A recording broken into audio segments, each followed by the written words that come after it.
桜木役を担当しました井上剛です。この作品は内容的には結構ちょっと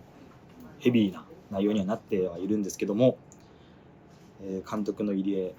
がすごく伝えたい思いもたくさんあるので、そちらをちょっと汲み取っていただけたら幸いです。はい、今日はちょっと寒い中撮影だったんですけど、皆さん体調を崩さないように、これからも撮影が続くと思うので、皆健康に